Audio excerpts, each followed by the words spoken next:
Hello வணக்கம் and welcome to cricket news Tamil channel. இந்த வீடியோவில் நம்ம அதை பற்றி பார்க்க போகிறோம் அப்படின்னா நம்மளுடைய எம்ஐயோட லேட்டஸ்ட் வந்து பார்க்க போகிறோம். ஸோ ஃபஸ்ட் விஷயம் என்ன அப்படின்னா நம்மளுடைய பிஜிடியோட தோல்விக்காக இன்றைக்கி பார்த்தீங்க அப்படின்னா இன்னும் ஃபியூ மினிட்ஸில் ரிவ்யூ மீட்டிங் நடக்க போகுது. ஸோ இன்றைக்கி நம்மளுடைய ரோஹித் சர்மா அதுக்கப்புறம் கம்பீர் இவங்க ரெண்டு பேரும் தான் பிசிசிஐ மீட் பண்ணி அந்த ரிவ்யூ மீட்டிங்கில் பார்ட்டிசிபேட் பண்ண போகிறாங்க. ஸோ இதில் டெஸ்ட் டீமோட ஃபியூச்சர், ரோஹித் சர்மாவோட கேப்டன்சி டென்டேட்டிவான அந்த ஒரு நியூஸ் எல்லாமே டிஸ்கஸ் பண்ணி டீமோட ஃபியூச்சரை மைண்டில் வச்சு நிறைய டெவலப்மெண்ட்ஸ் பண்ண போகிறாங்க. ஃபஸ்ட்டு பிஜிடியை நம்ம பார்த்தீங்கன்னா லாஸ் பண்ணியிருக்கிறோம். ஸோ அது எதனால அப்படிங்கிற அந்த டிஸ்கஷன் இருக்கும். அதுக்கப்புறம் ஃபியூச்சர் இம்ப்ளிமெண்ட் டெவலப்மெண்ட்ஸ் அதெல்லாம் போய் அதுக்கப்புறம் அவரோட கேப்டன்சி இதெல்லாமே வரும். ஸோ கண்டிப்பாக WTC ஃபைனல்ஸ் அப்படிங்கிற அந்த சுச்சுவேஷனில் ஃபஸ்ட் டைம் நம்ம எல்லாம் போயிருக்கிறோம். ஸோ நமக்கு ஹோம் சீரியஸ் அப்படிங்கிற விஷயங்கள் எல்லாம் இருந்துமே டீமால் அந்த இடத்துல ஏன் குவாலிஃபை ஆக முடியல. ஸோ கேப்டன்சி விஷயங்கள் என்ன விஷயம் இருக்குது, புது கோச்சிங்க்கு அப்புறம் இந்தியாவோட ஃபார்ம் டவுன் ஆகிருக்கு, இந்த மாதிரி விஷயங்கள் எல்லாமே அந்த விஷயத்துக்குள்ளே வரப்போகுது. ஸோ கண்டிப்பாக கம்பீரோட கோச்சிங் அப்படிங்கிறது ஓகேவா இருக்கா, இல்லை டீமுக்குள்ளே நிறைய விஷயங்கள் அதாவது புதுசாக இருக்கா அப்படிங்கிறதெல்லாம் நினைப்பாங்க. ஸோ நீங்கள் இந்த டிஸ்கஷன்ஸில் எதெல்லாம் ப்ரைமரி பாயிண்ட்டாக வைக்கணும் அப்படின்னு நினைக்கிறீங்க அப்படிங்கிறத கமெண்ட்டில் சொல்லுங்கள். இது அப்டேட் வில் ஜாக்ஸோட மான்ஸ்டர் பேட்டிங். நேற்று நம்மளோட SAT20 லீக்ல வில் ஜாக்ஸ் ஒரு வெறித்தனமான பேட்டிங் ஆடினார். பிரிட்டோரியா கேபிட்டல்ஸ் டீமுக்காக தான் SAT20 லீக்ல ஆடிட்டு இருக்கிறாரு வில் ஜாக்ஸ்.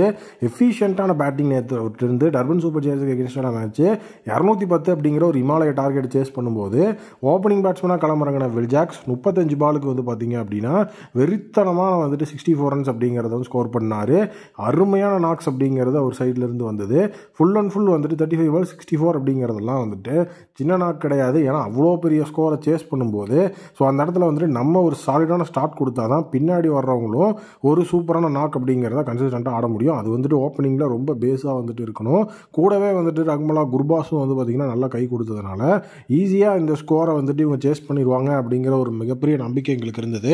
ஆனால் 2 ரன் வித்தியாசத்தில் பார்த்தீங்க அப்படின்னா அந்த மேட்ச் அவங்க தோத்துட்டாங்க. 3 பவுண்டரி 5 சிக்ஸர்னு பொழந்து விட்டுருந்தார் வில் ஜாக்ஸ். ஸோ இந்த இடத்துல இன்னொரு முக்கியமான விஷயம் என்ன அப்படின்னா கண்டிப்பாக வில் ஜாக்ஸ் இதே மாதிரி கன்சிஸ்டண்ட்டான பர்ஃபார்மன்ஸை கொடுத்தாகணும் அப்படிங்கிற விஷயத்தில் இருக்கிறாரு. ஏன் நான் அப்படி சொல்கிறேன் அப்படின்னா டோட்டலாக நம்மளுடைய வில் ஜாக்ஸோட பர்ஃபார்மன்ஸ் அப்படிங்கிறது எந்த லெவலுக்கு எஃபெக்டிவாக இருக்கணும் அப்படின்னா, இப்போ ரியான் ரிகல்டன் அப்படிங்கிற ஒரு பிளேயர் ரீசெண்டாக பார்த்தீங்கன்னா டெஸ்ட்டில் 200 அப்படிங்கிறத அடித்து அவரோட ஃபார்ம் அவர் ப்ரூவ் பண்ணியிருக்கிறாரு.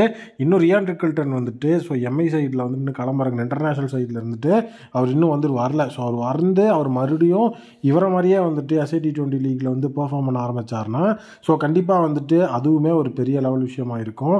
ஸோ ரியான் ரிகல்டனோட பெர்ஃபார்மன்ஸ் அப்படிங்கிறத வச்சு தான் ரியான் ரிகல்டனா வில் ஜாக்ஸா அப்படின்னு சொல்லி நம்ம டிசைட் பண்ணுவாங்க. ஜஸ்ட் ஒரு மேட்ச் அப்படிங்கிறத வச்செல்லாம் எதையுமே டிசைட் பண்ணிட முடியாது. கன்சிஸ்டன்சி அப்படிங்கிறது ரொம்ப முக்கியம். அந்த கன்சிஸ்டன்சி அப்படிங்கிறது ரியான் ரிகல்டன் வர்சஸ் வில் ஜாக்ஸில் பார்ப்பாங்க. ஸோ இப்போ இன்னொரு விஷயம் என்னென்னா வில் ஜாக்ஸுக்கு அட்வான்டேஜ், இவர் ஒரு ஆல்ரவுண்டர். ரியான் ரிகல்டன் ஒரு விக்கெட் கீப்பர் தான். ஸோ அதனால் நம்மக்கிட்ட ராபின் மின்ஸ்னு விக்கெட் கீப்பர் இருக்கிறதுனால இவர் டீசெண்டான ஃபார்மில் இருந்தால் கூட இவர் ஓப்பனிங் பேட்ஸ்மேனாக போட்டு இவர் ஓவர் போடுவார் அப்படிங்கிற அடிப்படையில் வில் ஜாக்ஸை தான் ஈஸியாக பிளேயிங் லெவனுக்குள்ளே கொண்டு போக முடியுமே தவிர ரியான் ரிகல்டனை கிடையாது. ஸோ எல்லாமே இப்போ பார்த்தீங்கன்னா வில் ஜாக்ஸோட கன்சிஸ்டன்சிலையும் அவருடைய பவுலிங் ஸ்கில்ஸ்லையும் இருக்குது. ஏன்னா இதுக்கப்புறம் வரப்போகிற SAT20 மேட்சஸ் எல்லாத்துலேயுமே பார்த்தீங்கன்னா அவரோட பவுலிங் ஸ்கில்ஸையும் அவங்க பார்ப்பாங்க. சும்மா பார்த்தீங்க அப்படின்னா அவருக்கு வாய்ப்பு கொடுத்துட மாட்டாங்க. பவுலிங் ஸ்கில்ஸையும் வச்சு தான் அந்த இடத்துல அவருக்கு வாங்கினதே. ஏன்னா வில் ஜாக்ஸ் எம்ஐக்கு வந்தோடனே இவங்கெல்லாம் போய் கை கொடுத்து அந்த இடத்துல மாஸ் பண்ண விஷயமே பார்த்தீங்கன்னா இந்த மாதிரி ஒரு ஆல்ரவுண்டரை நம்ம ஈஸியாக வாங்கிட்டோம் அப்படிங்கிறதுக்காக தான். ஸோ வில் ஜாக்ஸோட இந்த ஒரு பெர்ஃபார்மன்ஸை பற்றி நீங்கள் என்ன நினைக்கிறீங்க அப்படிங்கிறத கமெண்ட் செக்ஷனில் மறக்காம கமெண்ட் பண்ணுங்கள். ஸோ கண்டிப்பாக மும்பை இந்தியன்ஸோட நியூ ஓப்பனர் அப்படிங்கிற அந்த கேட்டகரியில் வில் ஜாக்ஸ் கூடிய வரையில் வந்துருவாருன்னு தான் நினைக்கிறேன். உங்கள் ஒப்பீனியனை கமெண்ட்டில் சொல்லுங்கள். அடுத்தது நம்மளுடைய பும்ரா நேஷனல் கிரிக்கெட் அகாடமி கிளம்புறாரு. ஸோ பும்ராவை பொறுத்த வரைக்கும் இப்போ கிரேட் இன்ஜுரி இருக்குது அப்படிங்கிற மாதிரி ஒரு விஷயம் நம்ம பார்த்துருந்தோம். பட் அந்த இன்ஜுரியோட சீரியஸ்னஸ் அப்படிங்கிறத அனலைஸ் பண்ணுறதுக்காக இப்போ ஆகாஷ் தீபை நேஷனல் கிரிக்கெட் அகாடமிக்கு வர சொல்லியிருந்தாங்க. ஸோ ஆகாஷ் தீப்போடைய பும்ராவையும் நேஷனல் கிரிக்கெட் அகாடமிக்கு வர சொல்லியிருக்கிறாங்க. நேஷனல் கிரிக்கெட் அகாடமியில் இருந்து அங்கேருந்து ட்ரைனிங் அப்படிங்கிறத முடிச்சுட்டு கண்டிப்பாக ஆகாஷ் தீப்புக்கு அவங்க இங்கிலாந்து சீரியஸில் ஒரு பிளான் வச்சுருக்கிறாங்க. ஸோ அதனால் பும்ராவையும் அந்த ஒரு விஷயத்துக்குள்ளே உள்ளே கொண்டு வந்து பும்ராவையும் ஃபிட்னஸ் ஆகணும் அப்படிங்கிறது தான் அவங்களுடைய காலப்பாக இருக்குது.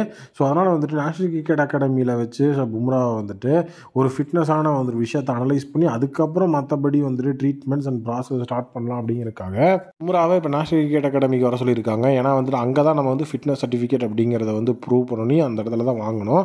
அங்கே போய் நம்ம பவுலிங் பேட்டிங் அப்படிங்கிற மாதிரி விஷயத்தெல்லாம் பண்ணி காமிச்சு தான் ஃபிட்னஸ் ப்ரூவ் பண்ணி தான் இன்டர்நேஷனல் டீமுக்குள்ளே மறுபடியும் கம்பேக் கொடுக்க முடியும். ஸோ அதனால் அந்த இன்ஜுரி அப்படிங்கிற விஷயத்தையும் அனலைஸ் பண்ணி ஃபிட்னஸ் அப்படிங்கிற விஷயத்தையும் வாங்குறதுக்கு பண்ணுறதுக்கு தான் இப்போ பும்ரா முயற்சி பண்ணிட்டு இருக்கிறார். ஆனால் நேஷனல் கிரிக்கெட் அகாடமி அதுக்கு ஹெல்ப் பண்ண போகிறாங்க. பும்ராவோட இன்ஜுரி கண்டிப்பாக ஒரு சீரியஸான இன்ஜுரியாக இருக்கக்கூடாதுன்னு தான் நானும் நினைக்கிறேன். நீங்கள் என்ன நினைக்கிறீங்க அப்படிங்கிறத கமெண்ட்டில் சொல்லுங்கள். கண்டிப்பாக இந்த வீடியோ உங்களுக்கு பிடிச்சிருக்கும் நம்புறேன். வீடியோ பிடிச்சிருந்தா மறக்காம சேனலை சப்ஸ்கிரைப் பண்ணி பக்கத்தில் இருக்க பெல் ஐக்கானை ப்ரெஸ் பண்ணி வச்சுக்கோங்க. ஸோ மீண்டும் ஒரு புதிய வீடியோ மீட் பண்ணுறேன். அன்று வந்து விடைபெறுவது cricket Indians Tamil admin. Thank you, take care and bye bye.